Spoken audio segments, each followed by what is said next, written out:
العالمين والصلاة والسلام على سيد المرسلين وعلى آله وصحبه أجمعين. سبحانك لا علم لنا إلا ما علمتنا إنك أنت العليم الحكيم.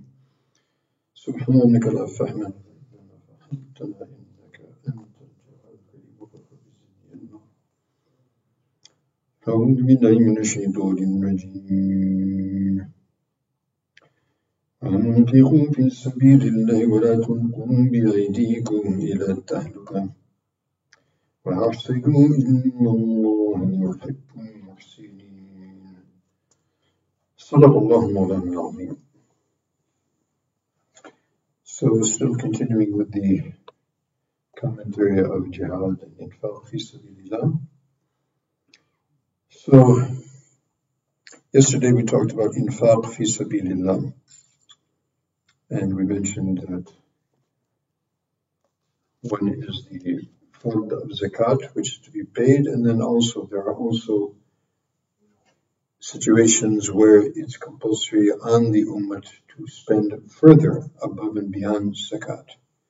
And that's when there are specific needs for the ummah. And among them is jihad fi sabilillah, and struggling for the preservation and the elevation of the deen. At the same time, Allah subhanahu wa ta'ala mentions, however, you are not permitted to knowingly bring about your own destruction with your own hands. In other words, with your own hands destroying yourself. In other words, knowingly and voluntarily destroying yourself unless there is an exception. The only exception to that is plunging into the lines in the battlefield when you are fighting for the cause of Allah subhanahu wa ta'ala. Now, there is a general sense of this verse and there is specific applications of this verse. So the general verse is quite apparent, is quite logical. Since Allah subhanahu wa ta'ala has not permitted us to kill anyone, right?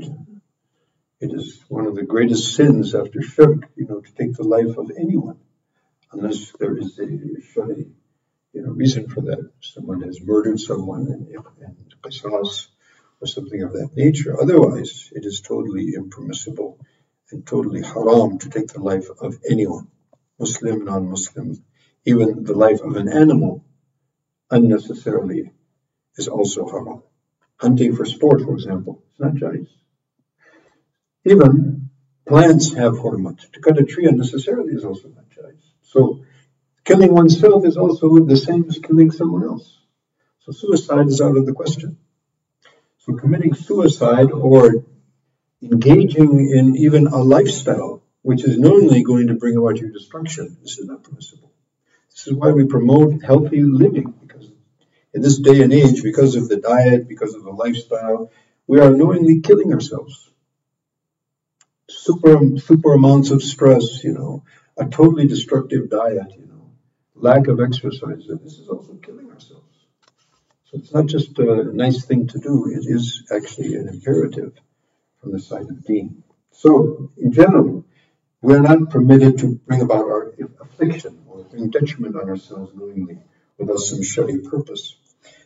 Now, in connection to the sending down of this ayat, the sabab al-nuzul is quite amazing, and that is that after some time in the Madani period, after jihad was undertaken and the position of the Muslims became stronger, so some of the Ansaris, among them Abu Ayyub al-Ansari radiallahu ta'ala, so they asked permission from the Rasul alayhi salatu that, look, we've spent a lot of time and a lot of effort, and we've, for in jihad and in struggling for the deen and spending in the way of deen, and now things have, become a bit more stabilized, so we would like to have a little time to, look after our farms and our well-being. In other words, we want a vacation from jihad. Okay? So the ayat came. This is also destruction. Leaving the struggle for deen and the infaq and the spending for the struggle of deen, this is bringing about your own destruction.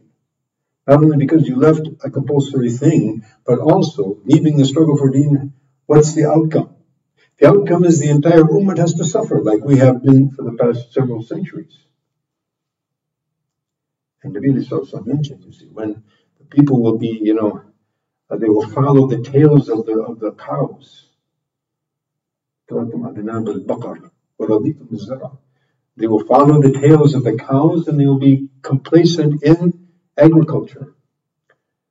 And you will have left your deen, and the Muslim will say, that you will left jihad.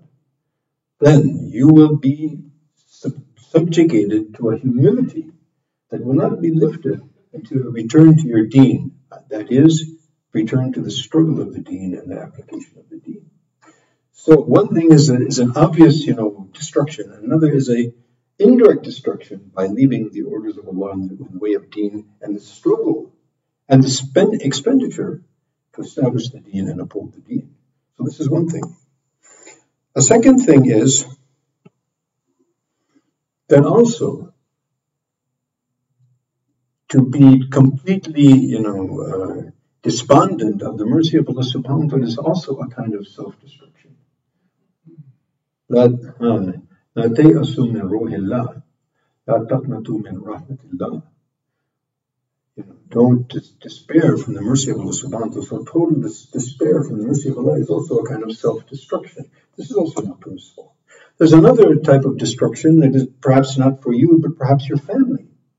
Now, spending in the path of Allah is great, and it's recommended, and it is also compulsory in certain circumstances. However, if that expenditure goes above and beyond, the median in moderation, to the extent that your family, is left in the lurch. In other words, other personal and more closer expenditures which are wajib upon you are forfeited for the common good. This is also bringing about destruction to your family. This is also not permissible. Imam Bukhari has given a most amazing chapter on this particular subject. Okay, what about if the entire family is okay with it? Like Abu Bakr radiallahu anhu, he spent everything in the path of Allah in Tabuk expedition. So Imam Bukhari mentions that this is an exception because his family was nurtured on that sacrifice just as he was, so that was fine. Everyone was in agreement. Otherwise, the personal expenditures and who are more closely directly connected to you, these take priority over the general expenditures. And then the last, which is a bit controversial, and that is that suppose one is to fling himself, into a situation where he is fighting in the path of Allah as he considers, but there's no possibility that he's going to survive, and there's no possibility that he's going to get the upper hand. Is this possible? Is this permissible or not? So the ulama, most of the ulama say this is not permissible. As a matter of fact, therefore, in Surah Al-Anfal, we heard yesterday that you cannot flee from the enemy except in two cases. One is that you retreat with the intention to return, or you are taking a tactical maneuver to gain, to join with other forces to again attack. You see. So therefore, even in warfare, you don't do stupid things. So now this whole concept of suicide bombers, this is just the most bizarre concept, and somebody connecting that to Islam by any way, shape, and form. Number one, to kill innocent people is totally out of the question. And number two, to kill yourself also in the process. So that's a double whammy, that's a double, musibah.